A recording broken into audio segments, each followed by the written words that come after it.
आज हम लोग कार्बोक्सिलिक अम्ल के क्वेश्चंस करेंगे अम्लता के बारे में कि कौन सा अम्ल प्रबल होता है और क्यों प्रबल होता है। हमने पिछले वीडियो में बताया था कि किसके कारण अम्लता बढ़ती है, किसके कारण कार्बोक्सिलिक अम्ल की अम्लता घटती है।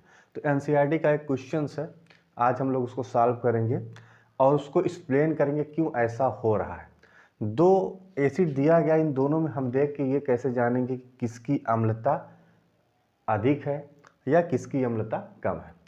यह कह लीजिए कि किस अम्ल की प्रबलता अधिक है और किस अम्ल की प्रबलता कम है और क्यों कम है, इसको आज हम लोग पढ़ेंगे। एक क्वेश्चंस के माध्यम से हम लोग डिस्कस करेंगे।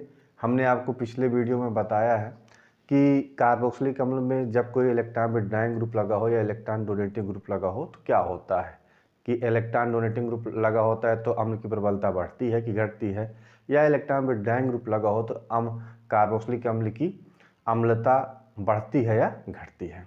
तो आज हम लोग देखते हैं क्वेश्चंस के माध्यम। हमारा क्वेश्चन है कि नीचे प्रदर्शित अम्लों के प्रत्येक युग्म में कौन सा अम्ल अधिक प्रबल है। हमने 4 क्वेश्चंस लिए हैं और इन चारों में हमको देखना है कि कौन सा अम्ल अधिक प्रबल है और कौन सा अम्ल कम प्रबल है और क्यों कम है और क्यों ज़्यादा है। आइए देखते हैं। देखिए पहले क्वेश्चन में है CH3COOH CH2FCOOH, ये आपका कार्बोक्सिलिक अम्ल है, ये आपका कार्बोक्सिलिक समूह लगा हुआ है। ये जो कार्बोक्सिल समूह लगा हुआ है इससे देखिए CH3 लगा है, यहाँ CH2 पे एक F लगा हुआ है। ये F जो होता है माइनस आई इफेक्ट शो करता है। दूसरा इलेक्ट्रॉन विड्रॉइंग ग्रुप है, ये इलेक्ट्रॉन डोनेटिंग ग्रुप है। हम आपको बताए थे कि इलेक्ट्रॉन विड्रॉइंग ग्रुप जो होता है वो कार्बोक्सिलेट आयन की स्टेबिलिटी को बढ़ा देता है। कौन? Electron withdrawing group. और जो इलेक्ट्रॉन डोनेटिंग ग्रुप होता है वो कार्बोक्सिलेट आयन की स्टेबिलिटी को कम कर देता है। क्या कर देता है? कम कर देता है। ये माइनस आई इफेक्ट यहाँ शो कर रहा है, इलेक्ट्रॉन को अपनी तरफ खींचेगा तो इसकी स्टेबिलिटी को बढ़ा देगा कार्बोक्सिलेट आयन का। तो जब कार्बोक्सिलेट आयन की स्टेबिलिटी को बढ़ा देगा तो कौन सा, इन दोनों में कौन सा अम्ल ज्यादा प्रबल होगा? ये प्रबल होगा। क्यों प्रबल होगा? क्योंकि माइनस आई इफेक्ट शो कर रहा है, इलेक्ट्रॉन विड्रॉइंग ग्रुप है, इलेक्ट्रॉन को अपनी तरफ जब खींचता है, इलेक्ट्रॉन को जब खींचेगा तो इस कार्बोक्सिलेट आयन की स्टेबिलिटी को बढ़ा देगा, और जब स्टेबिलिटी बढ़ जाएगी तो इन दोनों में जब हम कंपैरिजन करेंगे तो ये जो अम्ल है अधिक प्रबल होगा इसकी तुलना में। इस अम्ल की प्रबलता कम होगी इससे। क्यों? क्योंकि यहाँ क्या लगा हुआ है? इलेक्ट्रॉन विड्रॉइंग ग्रुप लगा हुआ है। और हम आपको एक बात बताएं, हमको कभी भी अम्ल में कंपैरिजन करना हो, कार्बोक्सिलिक अम्ल में कंपैरिजन करना हो तो हम 3 चीज़ों का ध्यान रखते हैं। पहला इलेक्ट्रॉन विड्रॉइंग ग्रुप, दूसरा माइनस आई इफेक्ट प्रेरण प्रभाव का, और तीसरा रेजोनेंस का। इन्हीं तीनों चीज़ों पर फोकस करना है। हमको इलेक्ट्रॉन विड्रॉइंग ग्रुप दिख गया तो जान लीजिए इस अम्ल की प्रबलता ज़्यादा होगी। यहाँ क्या लगा हुआ है? इलेक्ट्रॉन डोनेटिंग ग्रुप लगा हुआ है, प्लस आई इफेक्ट शो करता है, और जहाँ प्लस आई इफेक्ट शो करे वहाँ जान लीजिए उस कार्बोक्सिलिक अम्ल की प्रबलता कम होगी। तो इन दोनों में कौन ज़्यादा प्रबल होगा? इसकी प्रबलता ज़्यादा होगी। क्यों ज़्यादा होगी हमने आपको बताया। अब यहाँ देखिए दोनों तरफ, पहले इस कार्बोक्सिल समूह के बगल वाला जो कार्बन है इस पे एक पे फ्लोरीन लगा हुआ है, एक पे क्लोरीन लगा हुआ है, दोनों इलेक्ट्रॉन विड्रॉइंग ग्रुप है। अब हम इन दोनों में कंपैरिजन करेंगे किसकी इलेक्ट्रोनेगेटिविटी ज़्यादा होती है। ऑब्वियसली सब लोग जानते हैं फ्लोरीन की ज़्यादा होती है। और माइनस आई इफेक्ट की बात करें, माइनस आई इफेक्ट की बात करें और इलेक्ट्रोनेगेटिविटी की बात करें तो सब ज़्यादा फ्लोरीन का होता है, फिर क्लोरीन का, फिर ब्रोमीन का, उसके बाद आयोडीन का। ये क्रम होता है बेटा। तो फ्लोरीन लगा हुआ है, यहाँ क्लोरीन लगा हुआ है, तो जहाँ ज़्यादा electron, strong electron withdrawing group लगा होगा उस अम्ल की प्रबलता ज़्यादा होगी। तो इसमें किस अम्ल की प्रबलता ज़्यादा होगी? इसकी ज़्यादा होगी, क्योंकि Cl इसकी कंपैरिजन में कम इलेक्ट्रोनेगेटिव होता है, माइनस आई इफेक्ट ये ज़्यादा शो करता है, ये कम, दोनों शो करते हैं लेकिन ये कम शो करता है और ये ज़्यादा शो करता है। इलेक्ट्रॉन विड्रॉइंग की बात करें तो इलेक्ट्रॉन को अपनी तरफ ज़्यादा तेज़ी से ये खींचेगा, क्यों? क्योंकि इसकी इलेक्ट्रोनेगेटिविटी ज़्यादा होती है। तो इन दोनों में कौन? ये सबसे ज़्यादा प्रबल होगा।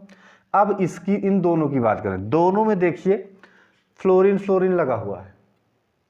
इस कार्बोक्सिल समूह के देखिए 1 2 दूसरे कार्बन पे फ्लोरीन लगा हुआ, यहाँ देखिए 1 2 3 तीसरे कार्बन पे फ्लोरीन लगा हुआ है। जैसे जैसे फ्लोरीन नंबर ऑफ कार्बन्स पे बढ़ते जाएंगे वैसे वैसे माइनस आई इफेक्ट का मान कम होता जाएगा, या कह लीजिए इलेक्ट्रॉन को अपनी तरफ खींचने की क्षमता क्या हो जाएगी? कम होती जाएगी। और जब कम होती जाएगी तो जो कार्बोक्सिलेट आयन होता है उसकी स्टेबिलिटी क्या होगी? कम हो जाएगी। अब देखिए यहाँ दूसरे पे है तो ये ज़्यादा खींचेगा, माइनस आई इफेक्ट ज़्यादा कार्य करेगा। यहाँ देखिए तीसरे कार्बन पे है तो इस पर माइनस आई इफेक्ट कम कार्य करेगा। तो इन दोनों में हमको कंपेरिजन करना होगा तो इस अम्ल की प्रबलता ज़्यादा। क्लियर है? इस अम्ल की प्रबलता ज़्यादा होगी क्योंकि इस कार्बोक्सिल समूह के नज़दीक है ये फ्लोरीन, और यहाँ देखिए इस कार्बोक्सिल समूह से दूर है, दूर वाले की प्रबलता कम होगी, नज़दीक वाले की प्रबलता ज़्यादा होगी। क्लियर है? आइए हम लोग चौथा देखते हैं। यहाँ देखिए CF3, यहाँ CS3 लगा हुआ है। पहली बात तो अब आप ये चीज़ जान लीजिए, किसी भी रिंग पर, ये मतलब बेंजीन रिंग की बात कर रहे हैं, दो चीज़ों की मैं बात कर रहा हूँ, इलेक्ट्रॉन विड्रॉइंग ग्रुप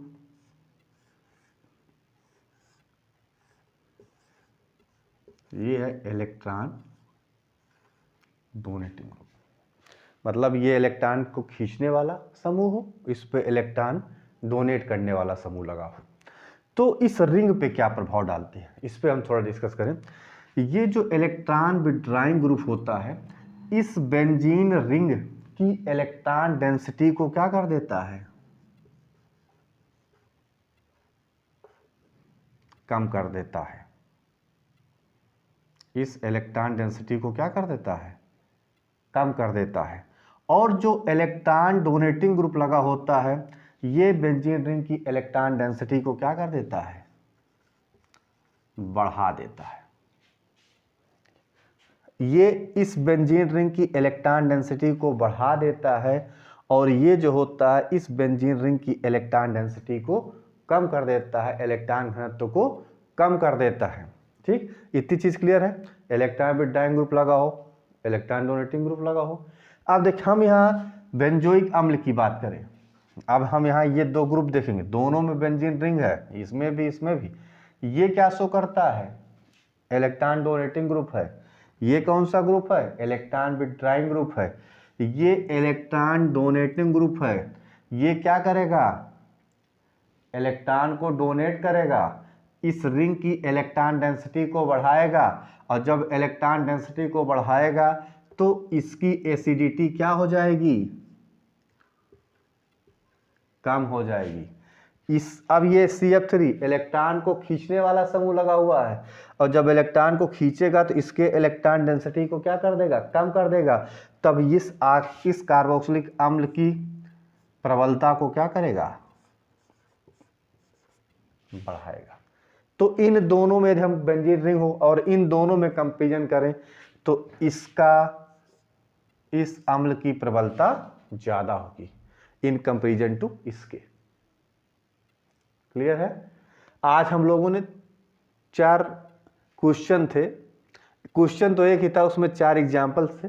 इन चारों एग्जाम्पल्स को बारी बारी से हम लोगों ने समझा कि किस अम्ल की प्रबलता ज़्यादा होती है और किस अम्ल की प्रबलता कम होती है और क्यों कम होती है।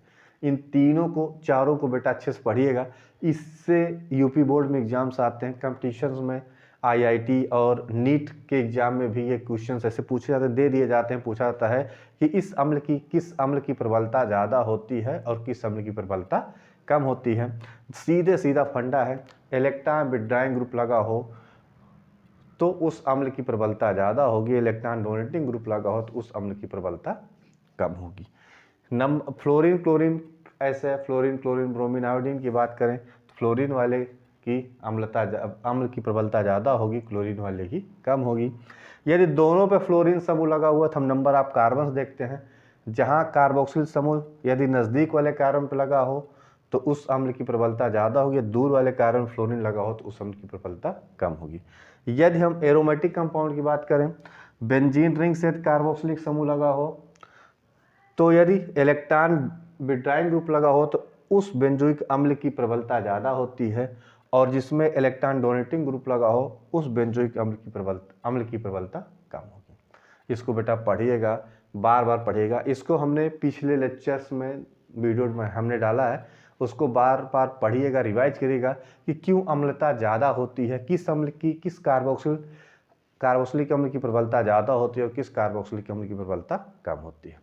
आज के लेक्चर को हम यही समाप्त करते हैं, मिलते हैं नेक्स्ट लेक्चर में।